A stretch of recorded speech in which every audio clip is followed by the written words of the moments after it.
Bachelor Demi Burnett reveals why she drank so much on show. May 4, 2025. Hello everyone, welcome to my channel Bachelor Nation News fans.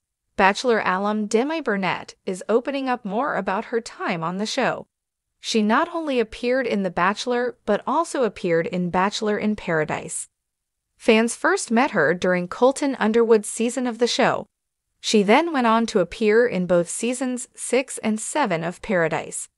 She did get engaged to her girlfriend on the show, but they ended things. Now, she's talking about why she chose to drink so much while on the show. What did she have to share with fans? Keep reading to get all the details.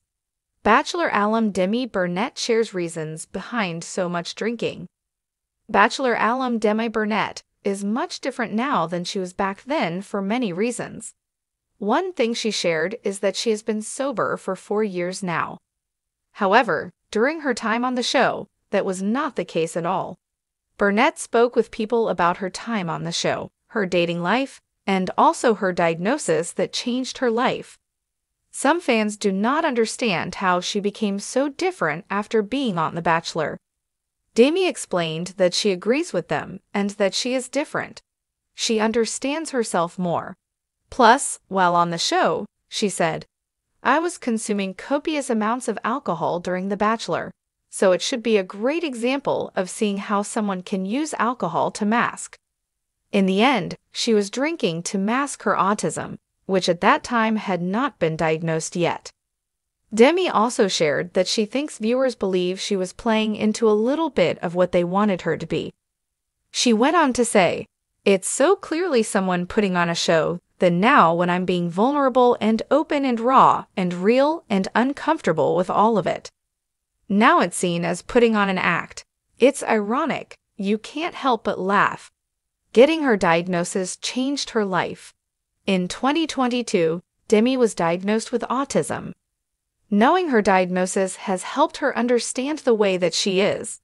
She went on to say that many think a person with autism can't handle being on reality television.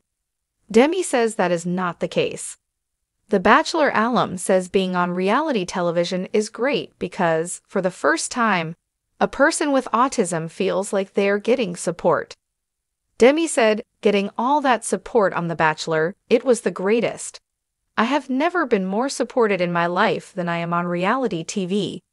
You have people waiting on you hand and foot to get anything you ever need. Reality TV producers are literally the most support you could ever get. I was sobbing when I had to leave, and it wasn't for Colton." Demi continues to thrive on reality television and loves that she keeps getting asked to do different shows. Most recently, Burnett was on Hulu's Got to Get Out, and she revealed she will also appear on Netflix's Pop the Balloon. Right now, Demi remains single, although she does want to find someone to be with. She admits she's still bisexual, so she could be with a man or a woman. However, she believes a woman would most likely treat her better. So far, there is no talk of her returning to the Bachelor franchise. What do you think about Demi being completely different now that she's sober and has also been diagnosed with autism? Stay tuned for more updates on all your Bachelor Nation favorites. Demi Burnett reveals why she drank so much on show. It wasn't just for fun. When Demi Burnett first stepped onto the Bachelor Mansion driveway, fans were instantly captivated. Bold, bubbly, and unapologetically herself, she brought the drama, the laughs, and the cocktails. But while audiences thought Demi was simply enjoying the free-flowing drinks that Bachelor Nation is notorious for, the reality behind her drinking habits on the show was far more complex than anyone ever imagined. Now, in a shocking, no-holds-barred confession, Demi is finally pulling back the curtain on the truth. Why she drank so much, what was really going on behind the scenes, and the emotional chaos that nearly broke her. And trust us, it wasn't just about having a good time. Chapter 1. The fan favorite with a flask. Demi Burnett's debut on Colton Underwood's season of The Bachelor made her an instant icon. With her witty comebacks, fierce confidence, and "I do what I want" energy, she quickly became a fan favorite, and a lightning rod for drama. But eagle-eyed viewers began to notice something else. Demi always seemed to have a drink in her hand. Whether it was a champagne flute at a rose ceremony or a margarita during poolside chats, alcohol was almost like a sidekick to her storyline. People thought I was partying 24/7, Demi says now. But the truth is, I was trying to numb something. Chapter 2, Behind the Glass. A battle with anxiety. For the first time, Demi reveals that her on-camera drinking wasn't just about cutting loose, it was about coping. I struggle with severe anxiety, she shares. Walking into that mansion, being surrounded by cameras, competition, people judging your every move, my heart would be racing the second I woke up. While others found comfort in new friendships or journaling, Demi turned to something else, the bar. It was so easy, she admits. You're stressed? There's a mimosa. You're sad. Someone hands you a rosé. You're about to talk to the Bachelor. Take a shot. It becomes a habit before you even realize it. And while production never forced her to drink, Demi claims the culture on set didn't exactly encourage restraint. Chapter 3. Producer push or personal choice? The Bachelor franchise has long denied allegations of manipulating contestants with alcohol, but Demi's account adds new fuel to that debate. I'm not saying they made me drink, Demi clarifies. But when you're crying and someone hands you a drink and tells you to relax and let go, it blurs the lines. Was I drinking to feel better, or to be better TV? She remembers a particularly bad night during week 4, when a conversation with Colton didn't go the way she hoped. I locked myself in the bathroom and cried for an hour. When I came out, someone handed me a tequila soda. I drank it without thinking. I was on autopilot. Chapter 4. The lonely reality of reality TV. Being a breakout star came with unexpected pressure. Demi says the fun-loving persona viewers saw masked deeper loneliness. You're in a house full of girls, but it doesn't mean you're not lonely. You miss your family. You're isolated. You have no phone, no music, no comfort items. Drinking becomes a way to fill that void.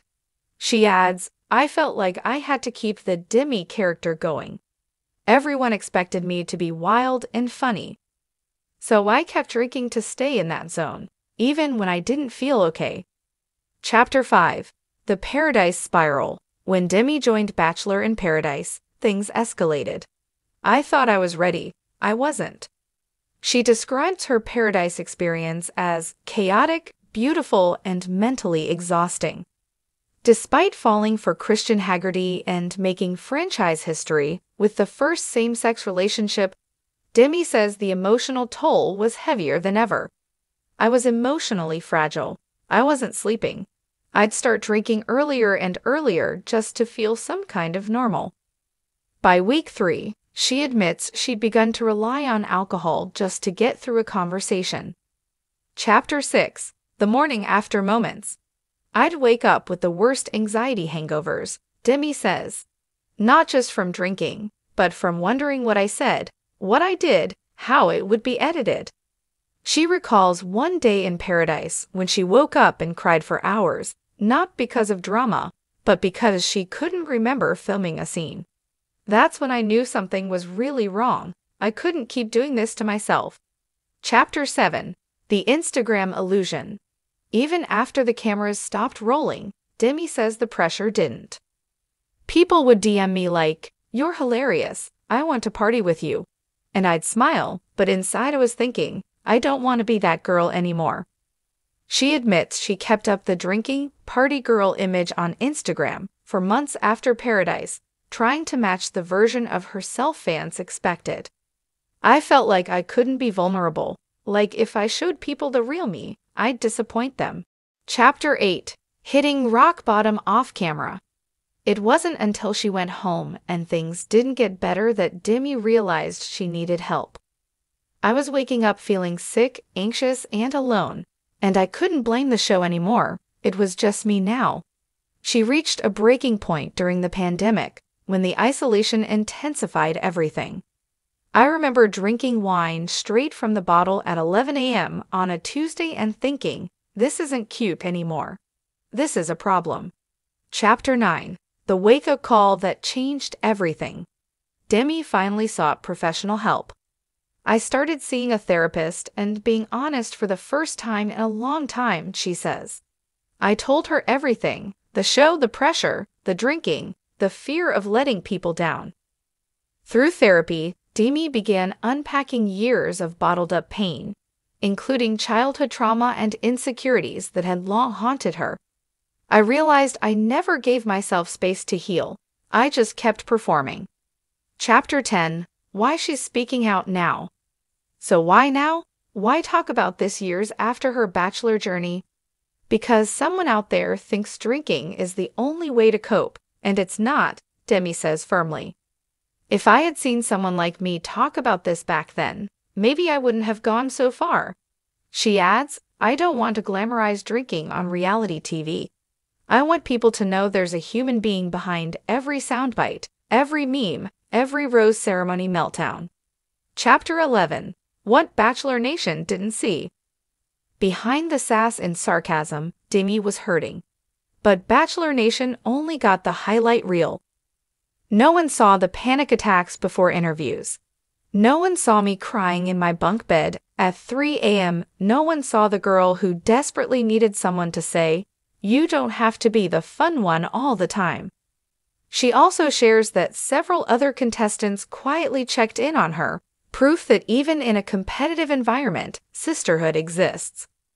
I'll never forget when one of the girls hugged me in the kitchen and whispered, you don't have to keep drinking just to be okay.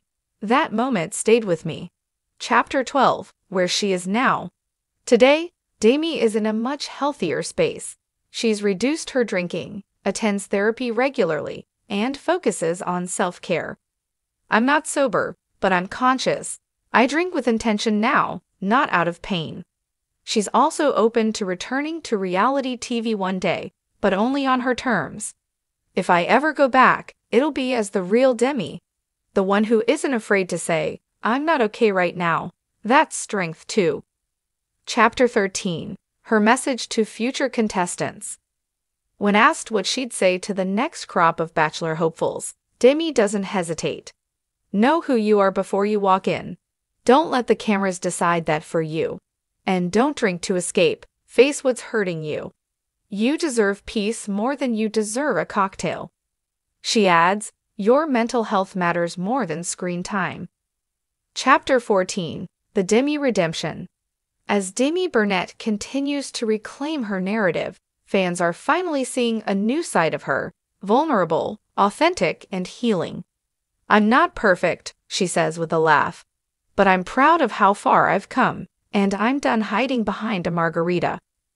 Her story is a reminder that reality TV is anything but real, and sometimes the bravest thing a person can do is tell the truth about the pain they tried to mask with a smile and a shot glass. Closing hook.